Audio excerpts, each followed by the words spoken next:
Marco, വയലൻസോട് violence, വയലൻസോട് violence, ലോക violence. ആൾക്കാരെ മരം മുറിക്കുന്ന ചെയിൻസോ കൊണ്ട് കണ്ടിച്ചു കൊല്ലുന്നു, ഗ്യാസ് കുറ്റിയെടുത്ത് തലക്കടിക്കുന്നു, അങ്ങനെ പല പല പരിപാടികൾ നടക്കുന്നു. ഖണ്ഡിക്കുക എന്ന് പറഞ്ഞാൽ കഷ്ണിക്കുക, മുറിക്കുക എന്നാണ് കേട്ടോ. അപ്പൊ അങ്ങനെ കണ്ടിച്ച് കൊല്ലുന്നു, കൊല്ലലോട് കൊല്ലൽ. ആ കൊല്ലൽ ഭയങ്കര സംഭവമാണ്. ഏതാണ്ട് മൂക്കിന്റെ രാജ്യത്തെ മുറിമുക്കൻ രാജാവ് എന്ന് പറയുന്ന പോലെ മാർക്കോ വലിയ സംഭവമാണെന്നൊക്കെ പറയുന്ന ആൾക്കാർ എന്നതാ പറയുന്നുള്ള കാര്യം എനിക്ക് ശരിക്കും എനിക്കത് പിടികിട്ടിട്ടില്ല. എന്താണ് ഉദ്ദേശം? വയലൻസോ? വയലൻസ് ആണോ? ഇതിന്റെ ഡയറക്ടർ, പുള്ളിയുടെ പേര് ഞാൻ ശ്രദ്ധിച്ചില്ല. നമ്മൾ എല്ലാവരുടെ പേര് പറയാൻ വേണ്ടി നമ്മൾ മറ്റേ കേരളത്തിലെ സുപ്രസിദ്ധനായിട്ടുള്ള സിനിമ റിവ്യൂ ഒന്നുമല്ലല്ലോ. മേക്കപ്പ് ഇന്നയാള്, ഡയറക്ടർ ഇയാള്, ക്യാമറ ഇയാള്, അഭിനയിച്ച ഇയാള്, പ്രളയപകുതി ആള്, അവിടെ തിരിഞ്ഞു നിൽക്കുന്ന മെഷീൻ ഇന്നയാളാണ്. ഒന്നും പറയേണ്ട കാര്യം എനിക്കില്ലാത്തതുകൊണ്ട് ഞാനെക്കൂടി ശ്രദ്ധിച്ചില്ല.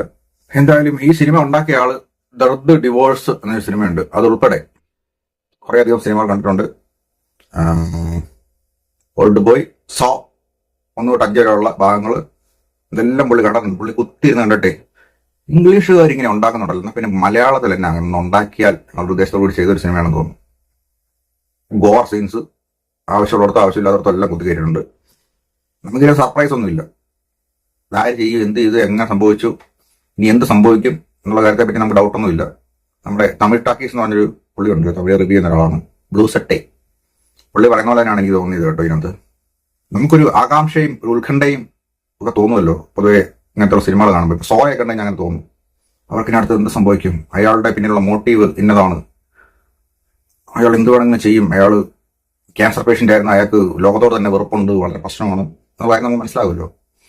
ഇതിനകത്ത് അങ്ങനെ ഒരു കാര്യമൊന്നുമില്ല. കണ്ണ് കാണാത്ത ഏതൊരു പയ്യനെ ഇയാളുടെ കുടുംബത്തിലെ അംഗമോ അങ്ങനെ കൊണ്ട് ഒരാളെ കൊല്ലുന്നതായിട്ട് ബന്ധപ്പെട്ടാണ് ഈ സിനിമ ഇങ്ങനെ പോകുന്നത്.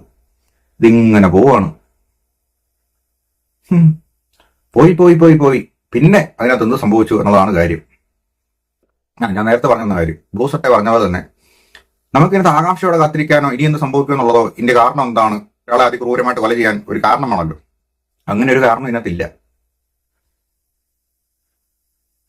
നമുക്ക് അയാൾ പറഞ്ഞൊരു ഡയലോഗ് എനിക്ക് ഇഷ്ടപ്പെട്ടു. നമ്മൾ ഇറച്ചിക്കടയിൽ പോയി നിൽക്കുമ്പോഴേ നമുക്കറിയാം അത് ഇറച്ചി വെട്ടുന്ന കടയാണ്. അപ്പൊ ഇറച്ചി വെട്ടുന്നത് എന്തായാലും നമ്മൾ കാണേണ്ടി വരും. അപ്പൊ കോഴിയെ കൊല്ലുന്നതാണേലും പശുവിനെ കൊല്ലുന്നതാണേലും പന്നിയെ കൊല്ലുന്നതാണേലും. പശുവിനെയും പന്നിയെയും കൊല്ലുന്ന കാണേണ്ടി വരത്തില്ല, പക്ഷെ ഇറച്ചി അവിടെ കിടക്കുന്ന ചോരയും നമ്മൾ കാണേണ്ടി വരും. കശാപ്പശാല പോവാണെങ്കിൽ നമുക്ക് പ്രതീക്ഷിക്കാം. ഇതിനകത്ത് തന്നെ ഉള്ളൂ.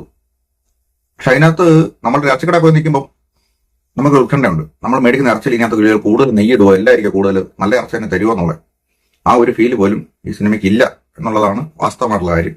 പിന്നെ ആൾക്കാർ എന്താ പറയുന്നത്, ആഘോഷിക്കുന്നു. വയലൻസ് സിനിമകളൊക്കെ ഒരുപാടുണ്ട്. ഇപ്പം റോങ് ടേൺ പോലുള്ള സിനിമയൊക്കെ ഉണ്ട്, എനിക്ക് ആ സിനിമ ഇഷ്ടമൊന്നുമല്ല. അതല്ലാതെ വയലൻസ് ഉള്ള സിനിമ എന്ന് പറഞ്ഞാൽ ഇപ്പോൾ സിനിമയോ സീരീസ് ഒക്കെ ആയിട്ട് ഇപ്പോൾ വൈക്കിങ്സോ അല്ലെങ്കിൽ സോയോ, ഗ്ലോറിയസ് ബാസ്റ്റാർഡ്സ് എന്നൊക്കെ സിനിമയുണ്ട്, ദർദ് ഡിവോഴ്സ് എന്ന സിനിമയുണ്ട്. മേ ബി ഇന്ത്യയിൽ അത് കിട്ടത്തില്ലായിരിക്കും. ഇനി ഏറ്റവും പഴയതായിട്ട് പോയി കഴിഞ്ഞാൽ കാനിബൽ ഹോളോകോസ്റ്റ് എന്ന സിനിമയുണ്ട്, ഒരുപാട് പഴയതാ. അങ്ങനെ ഒരുപാട് സിനിമകളൊക്കെ കണ്ടു വളർന്ന ആൾക്കാർക്ക് ഇതൊരു വലിയ പുതുമയായിട്ടൊന്നും തോന്നുകയല്ല. പിന്നെ ഇതിനകത്ത് കോമഡി ഉണ്ടോ എന്ന് വെച്ചാൽ കോമഡി ഉണ്ട് കേട്ടോ. ഈ ഉണ്ണിമുകുന്ദന്റെ ക്യാരക്ടറിനെയും പുള്ളിയുടെ കൂട്ടാനായിട്ടുള്ള ക്യാരക്ടറിനെയും കൊണ്ട് ഒരിടത്ത് ഇങ്ങനെ ഇരുത്തിയിട്ടുണ്ട്, കെട്ടിയിട്ടേക്കുവാണ്. ഇതിനകത്ത് വില്ലൻ, കൊടൂര വില്ലൻ ഒരു കൈ മറ്റേ അതായത് സണ്ണി ലിയോൺ അല്ല, ഉണ്ണിമുകുന്ദന്റെ കൂട്ടുകാരന്റെ കൈ, കൂടെയുള്ള ആളുടെ കൈ ഒരു മെഷീൻ വാളും ഉണ്ട്,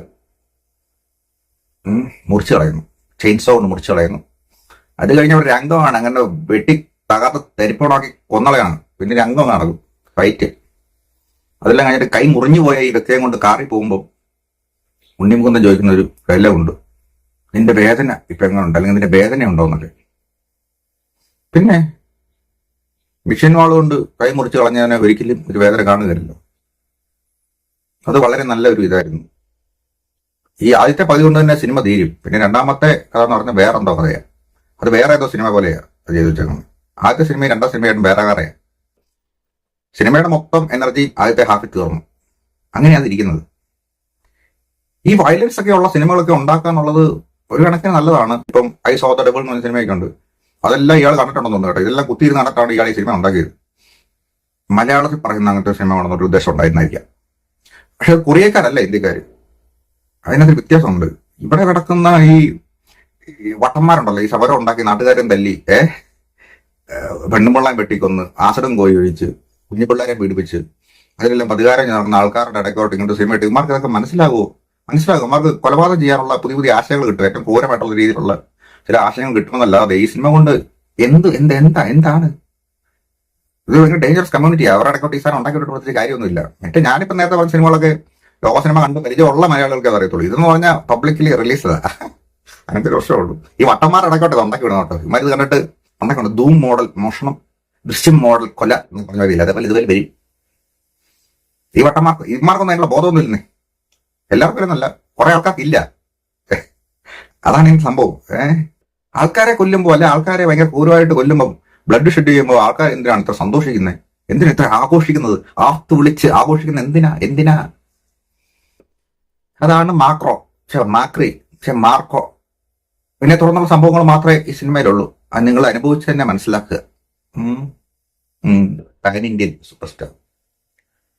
ഈ സിനിമ കണ്ട അമ്മച്ചിമാരും പന്തളത്തുള്ള അമ്മച്ചിമാരും അയ്യപ്പ ഭക്തന്മാരായിട്ടുള്ള ചേച്ചിമാരും ചേട്ടന്മാരും മാളികപ്പുറം കണ്ട് സ്വാമിയെ ശരണമയ്യപ്പ വിളിച്ച പിള്ളേരും കുഞ്ഞിപ്പിള്ളേരും അപ്പച്ചന്മാരും ഒക്കെ എന്ത് ചെയ്യുമെന്തോ. ഞങ്ങളുടെ അയ്യപ്പൻ ഇങ്ങനല്ല എന്ന് പറയത്തില്ലേ?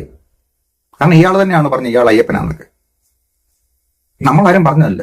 വലിയ സംഭവമുള്ള സിനിമയൊന്നും അല്ല. കാണാം, മോശമാണെന്ന് പറയുന്നില്ല, കാണാം, അത്രേ ഉള്ളൂ. അല്ലാത്ത ഇത് മാത്രം വലിയ പൊക്കിയടിക്കാൻ മാത്രം ഒരു ഉണ്ടായും ആ സിനിമയ്ക്കകത്തില്ല.